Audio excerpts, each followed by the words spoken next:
மக்கள் அனைவருக்கும் வணக்கங்க. எல்லோரும் எப்படி இருக்கிறீங்க? இன்றைக்கி இந்த பதிவில் நம்ம என்ன பார்க்க போகிறோம் அப்படின்னு பார்த்தீங்கன்னா, கமன்னு நல்ல சுவையாக டேஸ்ட்டாக அருமையான ஒரு கருவாட்டு குழம்பு பார்க்க போகிறோங்க. அதுவும் பார்த்தீங்கன்னா ஐர மீன் கருவாட்டு குழம்பு பார்க்க போகிறோம். வாங்க மக்களே, எப்படி செய்யுதுன்னு பார்க்கலாம். அடுப்பத்து வச்சு கடாய் லைட்டாக சூடாகிடுச்சு. இது பார்த்தீங்க அப்படின்னா சுத்தமான கடலை எண்ணெய், செக்கெண்ணெய் அப்படின்னு பார்த்தீங்கன்னா மல்லித்தூள் போட போகிறோம். நம்ம மீன் குழம்பு மசாலா கடையில் இருக்கும் பார்த்தீங்களா, அதை தான் நம்ம இன்றைக்கி கலக்க போகிறோம். ஒரு சில வீட்டு மிளகாத்தூள் கூட யூஸ் பண்ணிக்கலாம், ஒன்றும் பிரச்சனை இல்லை. இந்த பக்கம் பார்த்தீங்கன்னா மஞ்சத்தூள், இது பார்த்தீங்கன்னா வர மிளகாத்தூள், காஷ்மீர் மிளகாத்தூள், இதிலே பார்த்தீங்கன்னா கொஞ்சம் லைட்டாக கரம் மசாலா கலந்துருக்கோம். கருவாடை வந்து நல்லா சுடுதண்ணியில் போட்டு லைட்டாக ஒரு 2 வாட்டி நல்லா அலசி மண் இல்லாமல் கழுவி வச்சுருக்கோம். இந்த பக்கம் பார்த்தீங்க அப்படின்னா நம்ம தாளிப்புக்கு என்னென்ன தேவைப்படுதுன்னா, சின்ன வெங்காயம், பெரிய வெங்காயம் கொஞ்சம் வெட்டி வச்சுருக்கோம். பூண்டை வந்து நச்சு வச்சுருக்கோம். கருவேப்பிலை தேவைக்கு இப்போ இந்த பக்கம் பார்த்தீங்கன்னா ஒரு 2 தக்காளி பழம் வச்சுருக்கோம். அது தேவைக்கு தகுந்த மாதிரி புளி கொஞ்சம் ஊற வச்சுருக்கோம்.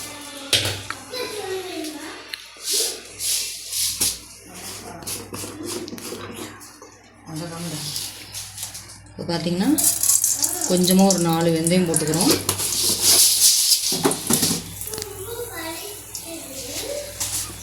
அங்கே மட்டும் காணும். லைட்டாக வெந்தயம் பொரிஞ்சு வந்துருச்சு. லைட்டாக கொஞ்சம் ஜீரகம் போட்டுருக்கோம். ஒரு 4 மிளகு போட்டுக்கலாங்க.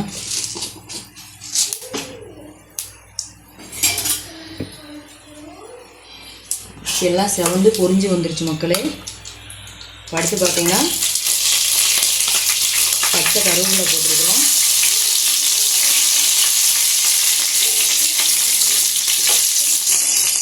அடுத்து பார்த்தீங்க அப்படின்னா நச்சு வச்சு பூண்டு போடலாம்.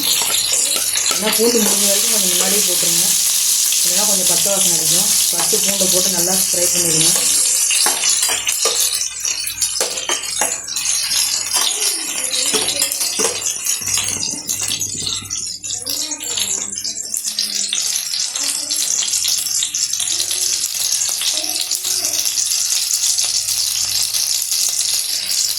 அடுத்து பார்த்தீங்கன்னா கொஞ்சம் பூண்டு கொஞ்சம் லைட்டாக கலந்து வந்துடுச்சு.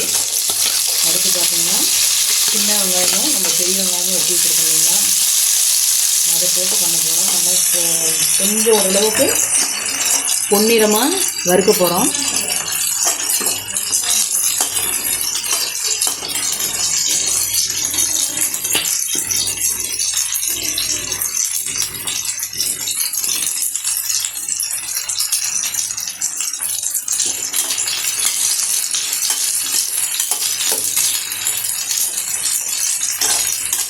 இந்த கருவாடு வந்து முன்னெல்லாம் அடிக்கடி எல்லாம் மக்கள் செஞ்சுட்டு இருந்தாங்க. இப்போ வந்து அதிகமாக இது விரும்புகிறதே இல்லை.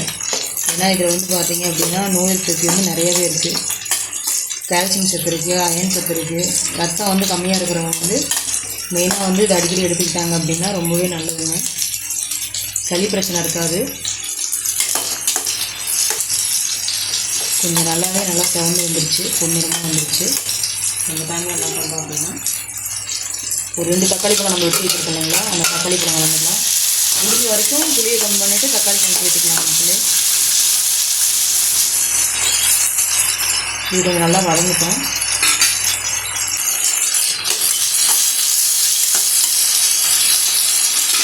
கொஞ்சம் சீக்கிரமாக வதங்கிறதுக்கு இது லைட்டாக கல்லுப்பு போட்டுடலாம் மக்களே. உணவு போட்டால் சீக்கிரம் வதங்கன்னு சொல்லுவாங்க.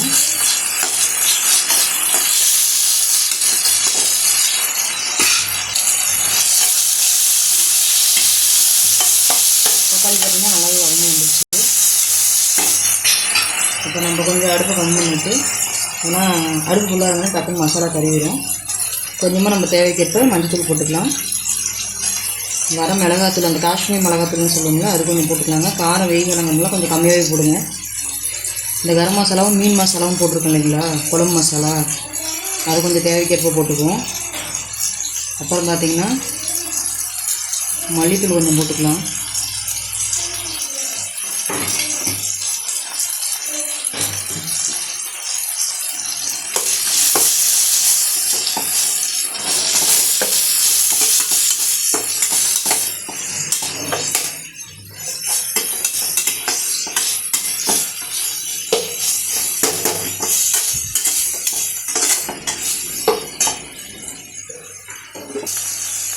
இந்த வீட்டில் யூஸ் பண்ணுற பார்த்தீங்கன்னா மறுபடியும் அதுவுமே கொஞ்சம் போட்டுக்கலாம்.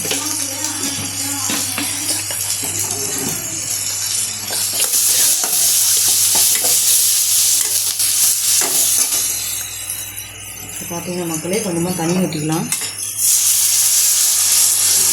ஏன்னா நைட்டுக்கு மட்டும்தான் பண்ண போகிறோம். ஒரு நைட்டுக்கு பண்ணுறதுனால சும்மா கொஞ்சமாக இருந்தால் போதும். அதனால் இது எங்களுக்கு போதுமானது. ஒரு 5 நிமிஷம் வந்து கொதித்து வரட்டும் மக்களே. அதனால் கொஞ்ச நேரம் மூடி வச்சுருவோம். ஒரு 5 நிமிஷம் கழிச்சு மறுபடியும் பார்க்கலாம். அன்பான உறவுகளே, இது பார்த்தீங்க அப்படின்னா நிறைய கொதிச்சிருச்சு. இந்த டைமில் பார்த்தீங்க அப்படின்னா புளி வந்து ஒரு சின்ன எலுமிச்சம்பழம், ஒரு அரை எலுமிச்சம்பழத்தை நம்ம ஊற வச்சுருந்தோம் இல்லைங்களா, இப்போ அதை கலந்துக்கலாம். இது பார்த்தீங்க அப்படின்னா கொஞ்சம் ஓரளவு கொதிக்கிட்டுங்க.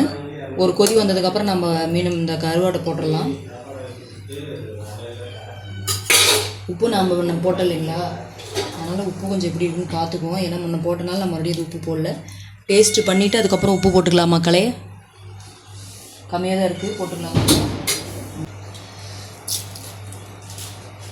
இன்னும் ஒரு 5 நிமிஷம் மக்களே.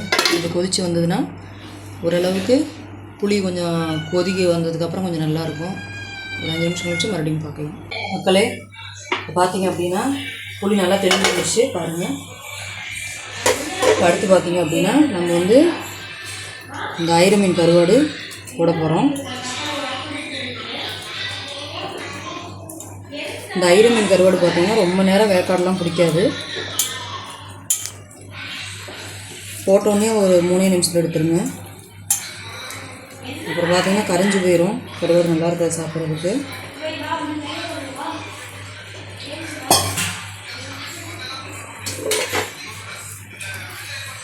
தேங்காய் வந்து ஒரு சிலர் வந்து ஆப்ஷனல் தான், உங்களுக்கு வேணாலும் ஊற்றிக்கிங்க, வேணானாலும் விட்டுருங்க.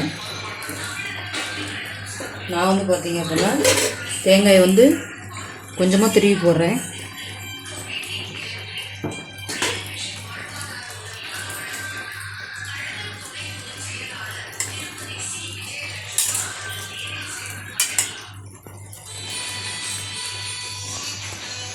மக்களே பாருங்கள், 2 நிமிஷம் ஆயிடுச்சு.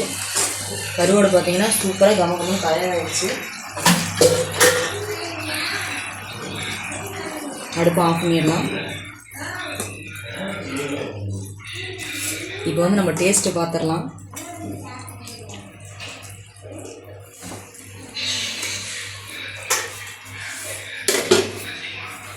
வாங்க மக்களே, ஐர மீன் குழம்பு சாப்பிடலாம். இன்னும் சுருக்கமாக சொல்ல போனால் மக்களே, இந்த கருவாடு வந்து எல்லாத்துக்குமே நல்லது. அடிக்கடி செஞ்சு சாப்பிடுங்க.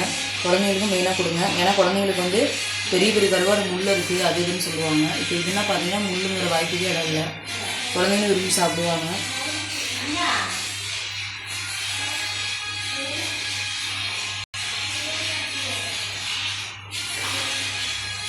ரொம்ப மக்களே செஞ்சு சாப்பிட்டு பார்த்துட்டு நமக்கு வந்து எப்படி இருக்குன்னு சொல்லுங்கள். நிஜமாலுமே நான் செஞ்சதுக்காக நான் நிஜமாக சொல்கிறேன் மக்களே. செஞ்சு சாப்பிடுங்க. அது இல்லாமல் அந்த சுடு சாப்பாட்டுக்கும் அந்த கருவாட்டு குழம்புக்கும் வேறு லெவல். நீங்கள் செஞ்சு சாப்பிட்டு கண்டிப்பாக எனக்கு கமெண்ட்டில் சொல்லுங்கள். இந்த வாய்ப்பு கொடுத்த மக்களுக்கு கோடான கோடி நன்றி. நன்றி, வணக்கம்.